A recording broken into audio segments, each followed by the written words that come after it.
The battle between Google and Apple just got hot again. Google showed off new phones and watches and AI tricks this week. And dare I say it, Google is doing some things better than Apple. It sounds like a really big deal.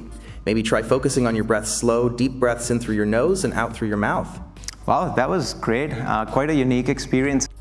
Okay, not everything was better. I mean, it seems Apple is still the cool one, for now. Google's big Pixel 9 phone event certainly put pressure on Apple. And I hope Apple is taking notes. That is, if anyone takes notes anymore. I mean, I guess I hope Apple has an AI summarize some notes. In a week of Google news, here's one more thing for Apple users. Let's talk about what Apple should copy from Google. Come on, they copy each other all the time. I'm Bridget Carey, and this is One More Thing. The new Google Pixels are usually announced in October after the iPhone, but this year the Pixel event came early and got ahead of the iPhone. So Apple needs to not stumble in September to get folks excited about Apple Intelligence and convince us why it's worth upgrading to an iPhone 16 after just hearing all the stuff Google bragged it could do. But tech events are so different now because of AI. It's no longer about getting on a stage and telling us how the hardware is better. These companies are spending the whole time making the case for why AI software is worth paying for the upgrade. And not everyone cares about AI. We don't all want to have conversations with chatbots, and I think Google knows it. Just listen to how the Pixel event began Tuesday. So I understand people's skepticism.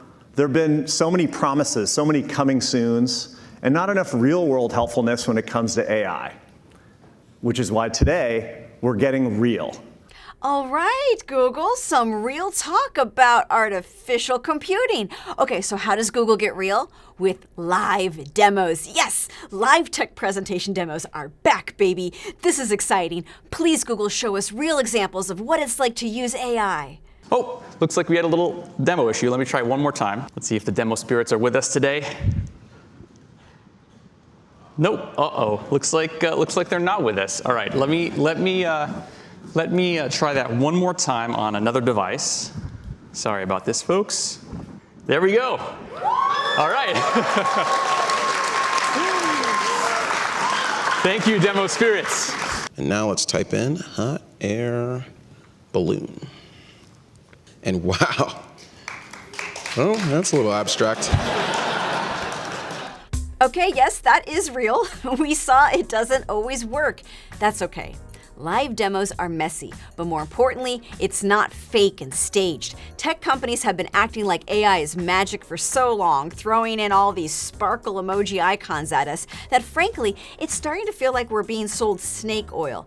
If you use AI, you're going to come into hiccups, and tech companies should be honest, or they will have customers that get really annoyed real fast by these unrealistic expectations. Just look at how Apple talked about AI at WWDC, the June Developers Conference. There was a pre-taped presentation that highlighted all these cool things we could do someday, but customers will not be seeing it roll out with the new iPhones right away.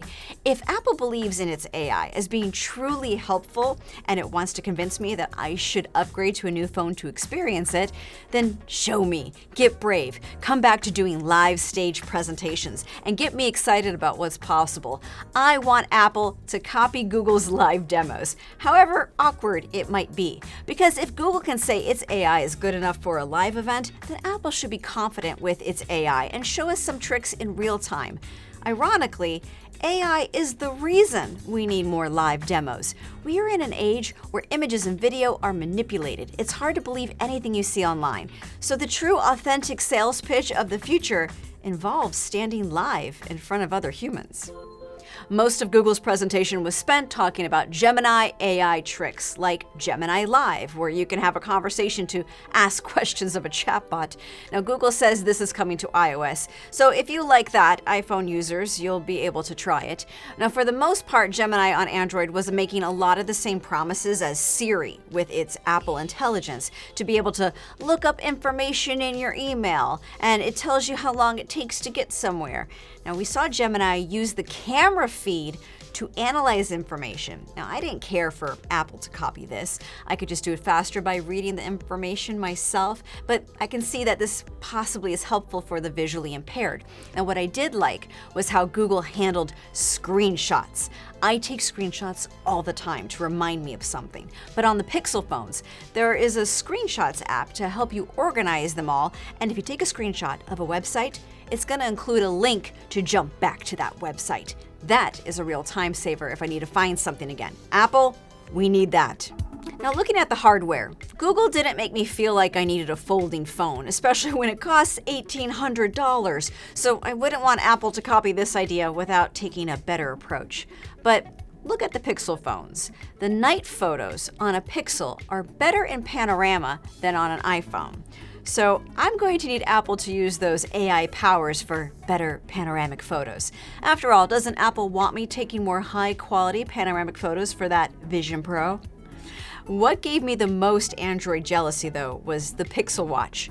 It has two features I would love to see in the Apple Watch. One is called Hold a Minute. Now, if a phone call comes in and you're not ready to talk, you hit a button on the watch to answer it, but it's going to tell the other end that, hey, the person needs you to hold on a minute, and then you go step away to find a better place to talk.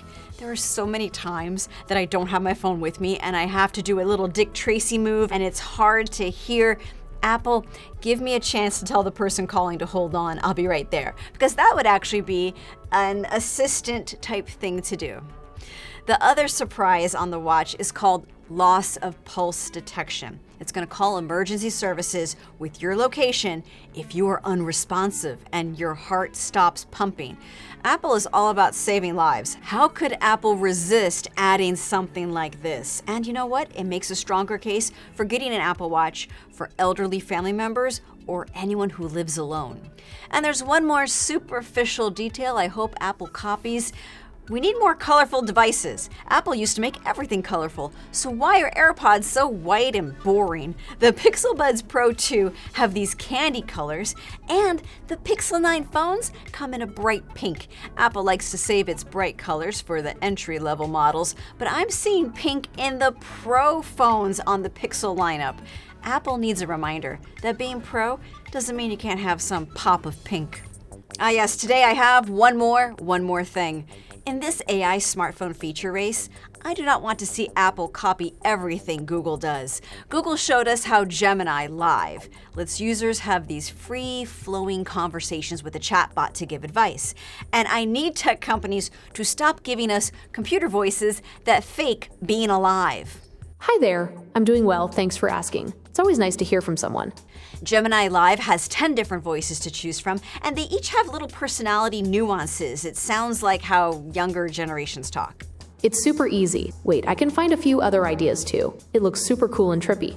Maybe some people need a fake friend, but I want an assistant that gets to the point. There's just something cringy about a computer putting in filler words or telling me how it feels. I also was turned off by a new Gemini photo trick on Pixel phones. It's called Add Me, where you can take a photo, then add another person into that photo later after the first one was taken. So it's an easy way to fake that someone wasn't there in the moment. Of course, Photoshop always exists. We know photos can be edited, but this makes it so much easier to just harass people. Google's example was when you take a photo with a celebrity, but what if that person who jumps in later makes a crude gesture to harass that original celeb in the photo? Or kids could use it to bully in school to create situations that never actually happened.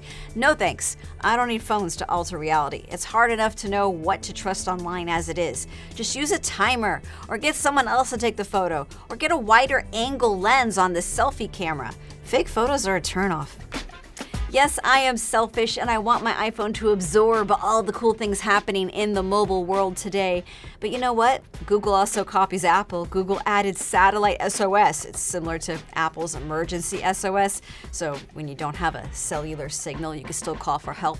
Sometimes we all get the same features in the end. We just need a little patience. It's less than a month until the big iPhone 16 event, and hopefully that's also when we're gonna hear what's next with the Apple Watch 10. Let me know what you think of Apple's intelligence compared to Google's Gemini and the Pixel lineup. And it's okay to share if there's something from Android that you wish Apple would include. No judgment, it's a safe space. Thanks for watching. I'll catch you next week for one more thing.